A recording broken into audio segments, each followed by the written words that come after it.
We're talking today with Steve Haravi, who is our regional sales manager in Southern California. Steve, thank you so much for being here today. Of course, thanks so much for having me, Deb. You know, you have such a wealth of knowledge and you see so much in what is often a very complicated market. And now it's become a shifting market. You have over 1,000 agents that you manage and 11 offices, I believe. Yes. It's a lot of moving parts. Yeah. So tell us what you're seeing overall in the Southern California marketplace. Thanks so much for asking.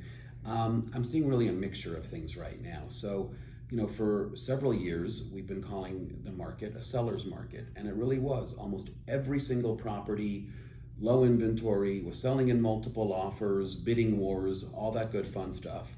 All of a sudden now we're seeing the days on market creep up a little bit. We're seeing the inventory creep up a little bit, in some areas more than others. And now we have some people raising their hands saying it's a seller's market still, others raising their hands saying it's a buyer's market. I'm really thinking right now, and I may feel differently next month, I think we're kind of in between. We're transitioning and we're right in between kind of a buyer's and seller's market. So what would you say if somebody was on the fence right now about making a move because they're feeling the trepidation, they're seeing sometimes homes sitting on the market, they're seeing price reductions? What's your advice? Well, it would be different for a seller and for a buyer. For a seller, I would say be strategic, work with your trusted real estate professional like you and your team. You know, you're seasoned, you're experienced, you know what you're talking about, from recommending a vendor to a price and everything in between, Okay. right? And this is not the time to list high and think there's room to negotiate. This is a time to list your property on point and find yourself a great buyer, right? Now for buyers, you know, when sometimes buyers are afraid to make an offer. Yeah. Okay. Sometimes buyers think, oh, well, I don't want my offer to appear offensive. I don't want the seller to look at it as a low ball because it's below the listed price. But that's where the comparables are. So don't be afraid. Make an offer. It should make good sense. But again, work with a trusted real estate professional. Take a look at the market activity. And it doesn't cost you anything to write an offer on a home. No, and I always tell folks, and I'm glad you mentioned that, I always tell people, listen, don't base your price on how far off the asking price you're getting it. Base your price on what the current market value is. And right now we're looking at comps that are 30 to 60 days old, where we typically will go 6 months out.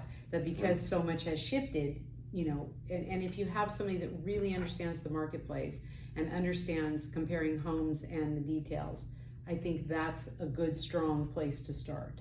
Yes, I think now more than ever, working with somebody who is experienced, is a local professional that, again, you can rely on for every facet of real estate, from buying, selling, leasing, investing, again, to who's the best pool professional for this area. That's the person that you have to partner with. Yeah, I don't disagree. And let's talk for a minute about the buyers who right now, they do see prices homes sitting. They see prices coming down. Mm-hmm. They see things happening in the marketplace that we haven't seen in years, Mm-hmm. right? Mm-hmm. And then yet they make an offer on a property and there's 2 or 3 offers. You know, how do you keep them from feeling, again, fearful or defeated? Mm-hmm. So before I managed many offices and agents, like you were saying, Deb, I sold for many years. And I would always tell my buyers that it's like dating, okay? And most people don't go on one date and all of a sudden get married. That's actually very rare, okay? So don't be afraid to get back out there again, as they say, dust yourself off and try again. And it's okay. The process doesn't cost you anything. Right. I myself, I live in my home with my wife and kids that we've lived in for 13, almost 14 years now. And funny story, the day before our house came on the market, we had made an offer on another home a few blocks away, and we thought that home was the one. We loved it. We thought we did. The very next day, our home came on the market, and we very quickly withdrew our offer on the other home. So things happen. Yeah, they do. And it's hard to tell a buyer when they really fall in love with something that it's going to be okay and that the right home will come up. But it really is true. Yeah, exactly. Any other words of wisdom that you want to share that you are seeing right now in the marketplace? You know, I'm just going to I'll just go back to work with someone that you really know, love, and trust, like you and your team, that is devoted to the client, the process, doing what's right at every twist and turn. When you find that person, lean in and trust their counsel. Yeah, thank you. It is important right now in this market. Even we as agents appreciate working with other experienced agents on the other side of the transaction because it does make a difference. 100%. Thanks for coming in today. It's always good to see you. Likewise, we appreciate Deb. you taking Thanks for time to having talk me. to everybody. Thank you so much.